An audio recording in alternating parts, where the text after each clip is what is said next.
Lipat na tayo dito. Yan. Ito, nasa YouTube na tayo. So, finally, ah natupad na ang hinihintay ng mga tao sa dito sa American politics kasi. And actually, a lot of Joe Rogan fans had been wanting to wanting for Joe to have Donald Trump on kahit nung hindi pa siya tumatakbo as for election sa pagiging president. Teka, i-share ko lang tong tong stream natin. So this is quite momentous. People are saying that this podcast episode would be the biggest podcast show ever. 'Di ba? Kasi parang most requested, most anticipated Joe Rogan guest itong si Donald Trump. Pero dati dahil sa politics sa Amerika, share ko lang 'to, dahil sa politics sa Amerika, dahil sa nature ng personality ni Donald Trump, which is a very polarizing figure, madaming galit kay Trump, madaming gusto si Trump, and Joe Rogan, and since ano rin for the most part kasi they say that Joe Rogan is right wing, or hindi naman siya Republican actually libertarian.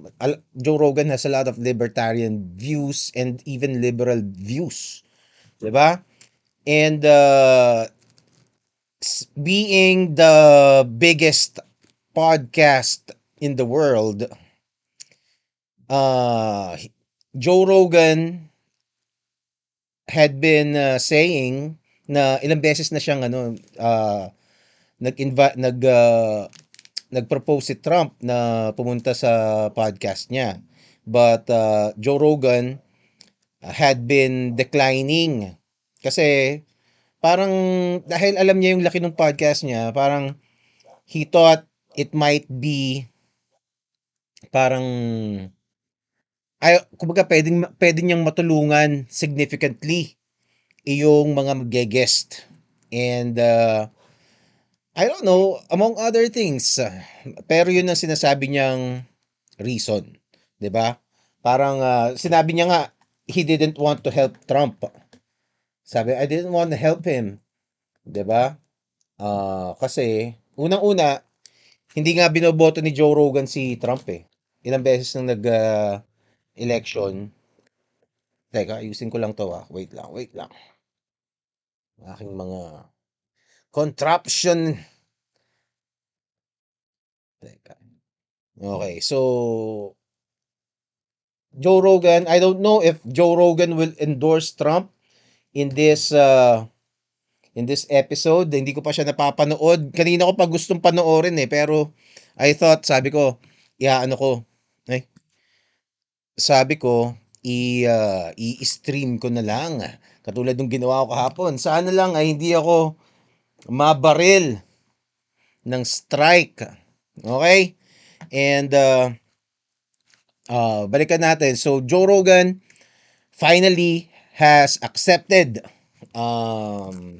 the clamor, 'di ba? Parang finally kasi si Donald Trump had been doing the podcast rounds. Maybe that's another thing that I wanted to say dito sa bago tayo magsimula, 'di ba? And so is Kamala Harris, 'di ba? Si Kamala Harris and Donald Trump, nakailang podcast na sila na napuntahan, 'di ba? Si Kamala Harris did yung Call Her Daddy podcast, 'di ba? And sinasabi niya, sabi nung iba pupunta raw siya sa Club Shay Shay kay pangalan to? Nalimutan ko, si Shane something. Um while Donald Trump had been on Flagrant, on Tio Von, PBD podcast, and others, di ba? So, as a podcaster, Ah, tawag dito, I am happy. I am very happy that nakarating na dito kasi nung 2020 parang they were still resisting podcast guestings eh. 'Di ba? Sabi bakit itong mga politiko na to ayaw nilang mag-podcast para makapag salita sila ng mahaba, 'di ba? Etong episode ni Joe Rogan and Donald Trump is went on for ilang almost 2 hours, 'di ba? 2 hours. So, tingnan natin kung hanggang saan na mapapanood natin. Kasi baka ano pa tayo eh, baka tawag dito, baka mag ah, baka mag-commentary pa tayo. Shannon Sharp, tama. Shannon Sharp. Um, ano ba? So, as a podcaster, finally, these politicians are embracing alternative media, hindi lang yung basta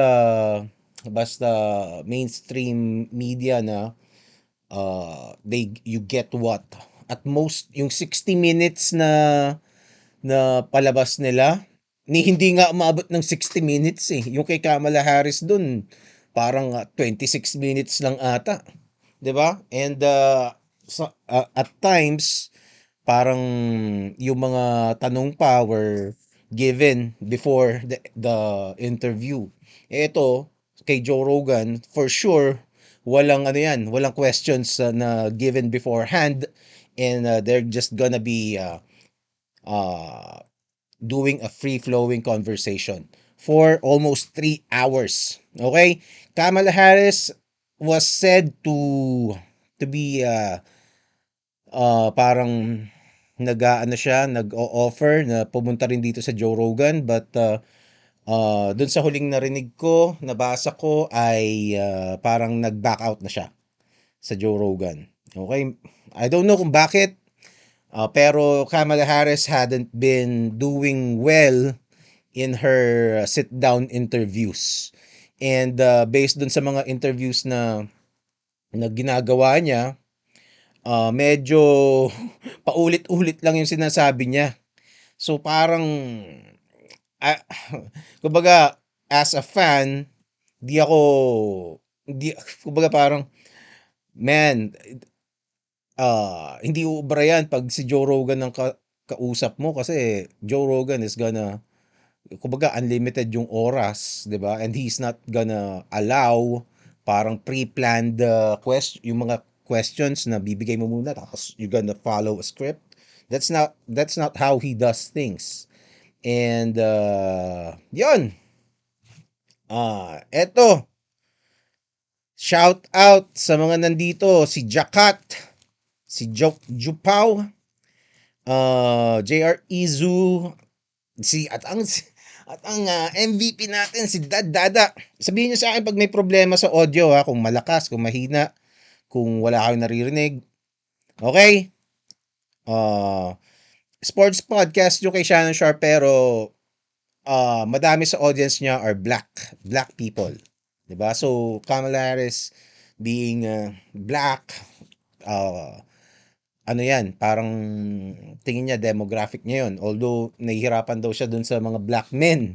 So, that's one way siguro to reach out black men is to go to Shannon Sharp's podcast.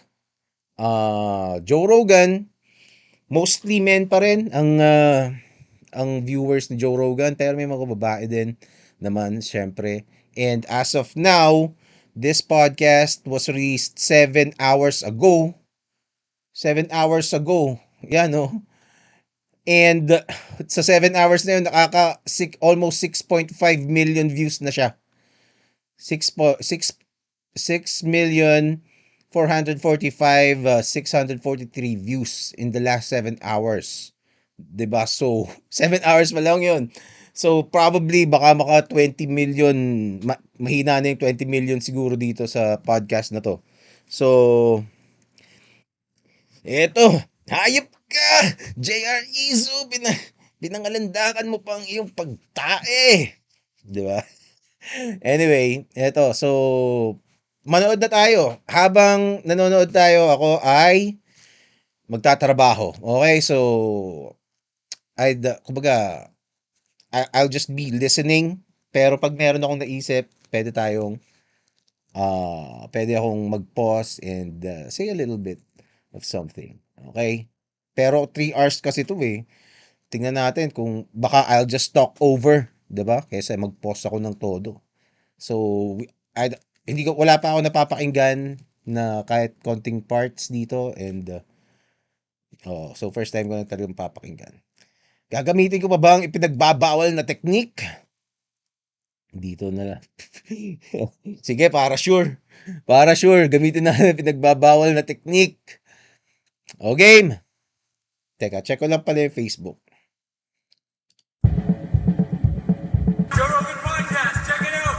The Joe Rogan Experience. Train by day, Joe Rogan Podcast by night, all day. All right, we're rolling. Good to see Lord. you. Here we go.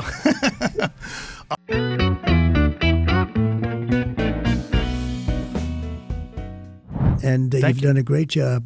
Thank you very I'm a much. big fan, and thank you very much. It's been an honor. And It's been an honor to I'm have going you to on as make well. a great speech, and I'm going to say, and if I'm a little off tonight, I'm going to blame you. I'm going to Blame say I me. spoke Go to this ahead, guy blame for me. 3 hours. Anyway, it's a great honor to be Thank you, sir. with you. Thank you. Good luck to you. Thank you very much. Thank you. Appreciate All right. it. Bye, everybody. Nice.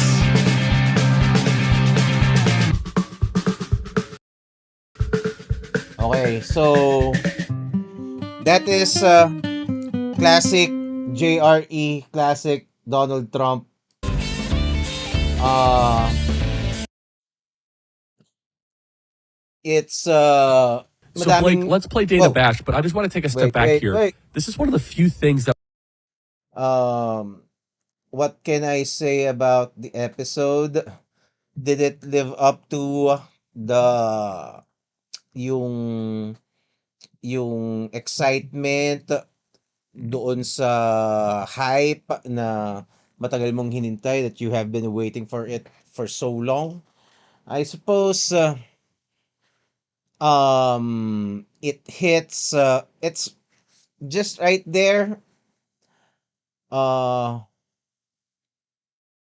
I think it's a good episode. Donald Trump was able to show that he is a real person that you can have real conversations with. They talked about sports. They talked about MMA. He complimented Joe, and even though doon sa mga in the things that he is not well versed, and he knew and acknowledged Joe Rogan to be more of an expert than him when it comes to especially UFC and fighting, 'di ba? I think he had the humility to back down a little bit and let Joe become the authority, right? And he's not trying to be a know-it-all during those times. And I think this interview, this conversation, um, he didn't really feel the need to explain all of his policies when he gets into the office, when he gets elected, because he has done that countless of times already in his campaigns and other speaking commitments, 'di ba? Especially in the debates and interviews with the mainstream, and not to mention his tweets, because he still tweets a lot, right? So uh Donald Trump, I think he was able to show the human side. He has humanized himself further on this episode. On But he has already done that too in other podcasts like Flagrant with Andrew Schultz and Tia Vaughn. But here in Joe Rogan, I think this is the longest podcast that he has done for 3 hours. The others were just an hour or 2 hours. And although I don't know if for sure the Donald Trump fans, the Donald Trump base would already like this.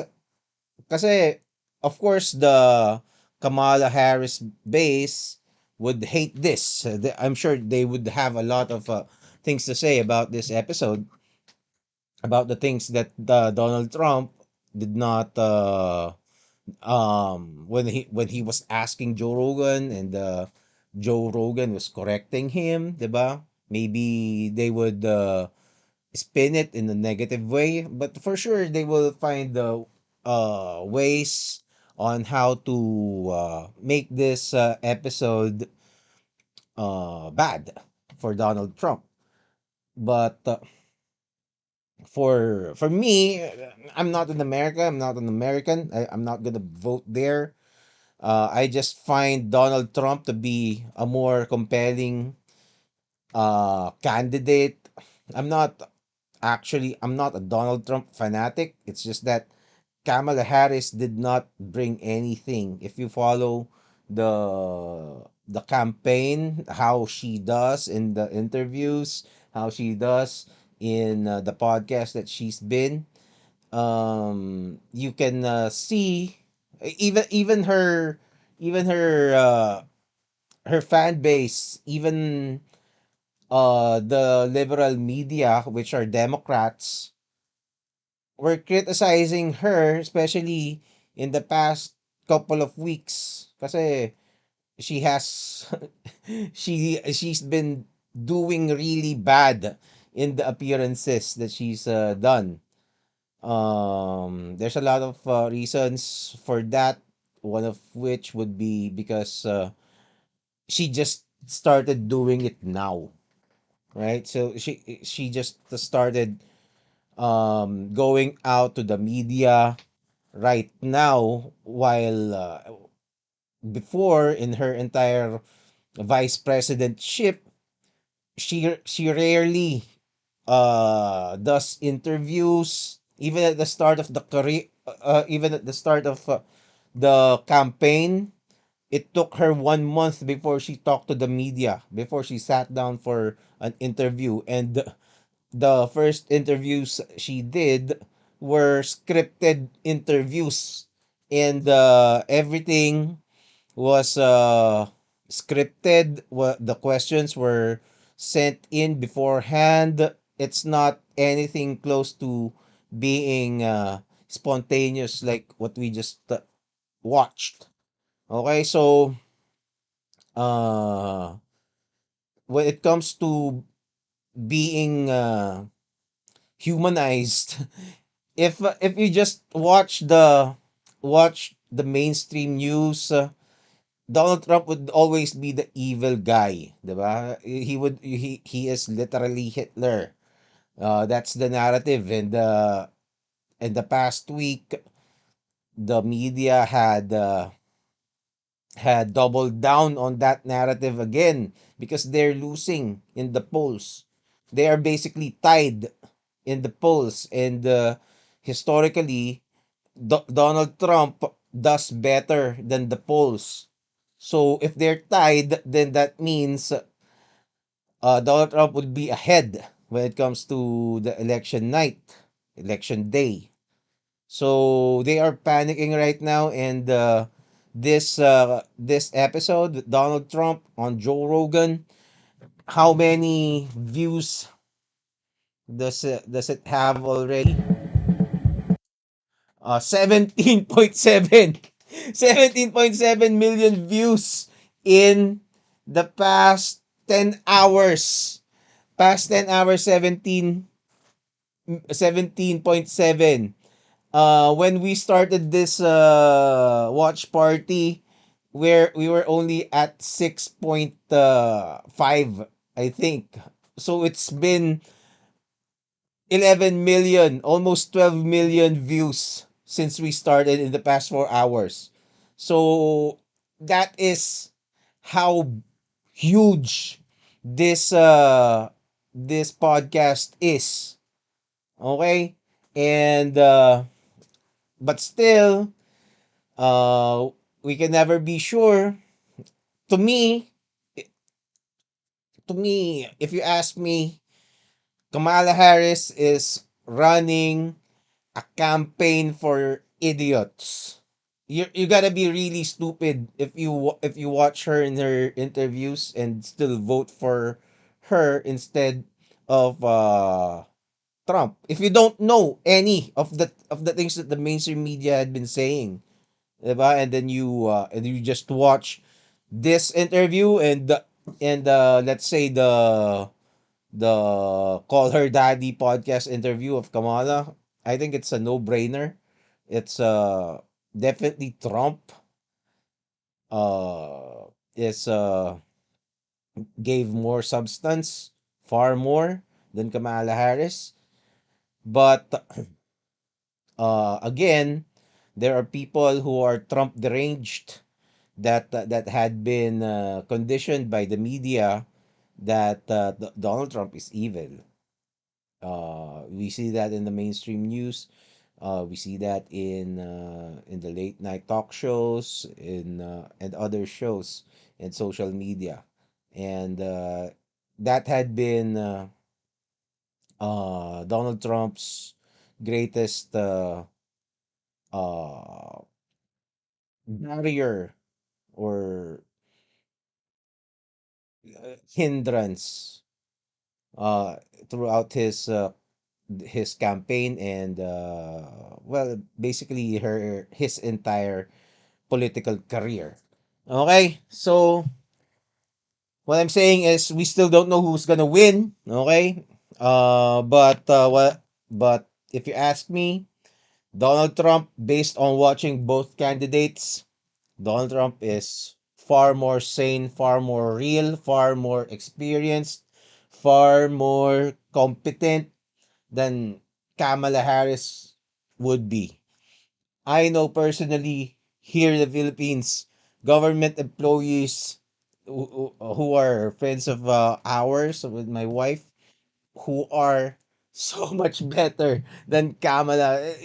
Kamala Harris is it's ridiculous that the United States of America has her as a candidate for president. It's ridiculous. It's mind blowing. And for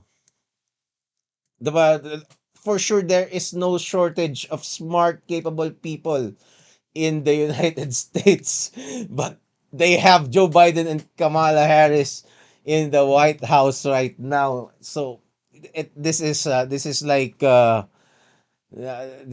as Joe Rogan puts it, the Wachowski brothers movie, diba? But who knows? Who knows what will happen on the 5th? Um, let's see. Let's see. And let's see what happens to the Philippines relation with the United States if Donald Trump wins. Because if Kamala Harris wins, it will be just like this. But then again, I don't think uh just like this, meaning China's aggressiveness will more or less stay the same or even escalate. From what I remember, during the Trump years, China was a lot kinder to the Philippines. Okay, I don't know what's happening behind the scenes, but news like the ramming of ships in the middle of the ocean, though I didn't see that during the Trump years. Okay, but then again, the thing with Trump is he is America first, and that means foreign aid will probably take a hit during uh, the second Trump administration, and meaning they're not gonna be focusing on the rest of the world during that time, And I suppose you will just have to take that as a positive or a negative. That would depend to you. Diba? So, let's see. Si Kamala parang Lenny ginagamit lang. That's my opinion. Ano? Parang, maybe. Maybe. Um, I don't know. But Lenny is, I think Lenny would be more competent than Kamala Harris.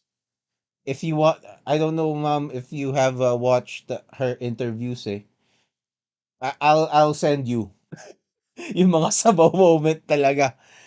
I'll send you and just basta I'll just send you links. I don't know if you've watched them already. Okay? So Lenny is far more impressive than Kamala. And I'm not trying to be mean. I'm not It's just the case. It's really just the case. If you are being honest and you do not have the blinders of and the idea that Trump is Hitler, 'di ba? Um I think that I think uh I honestly think that anyone anyone who's being honest that is not pre-indoctrinated and just see what how these two candidates are performing, how they answer the questions, their proposals, 'di ba? If a smart person looks at them without the preconditioned notion that one, Kamala Harris is a blabbering idiot, let's say, or Trump is the megalomaniacal Hitler person, di ba? Without those prejudgment and somebody smart weighs in objectively, I think most of them would choose Trump over Kamala. Okay, so yun. I suppose that's it for now. Thank you for watching. We're gonna do more of these streams. Uh, I think it's fun while I'm working. And yun muna. I need to close down the stream. Wait. Yun muna. Paalam, paalam.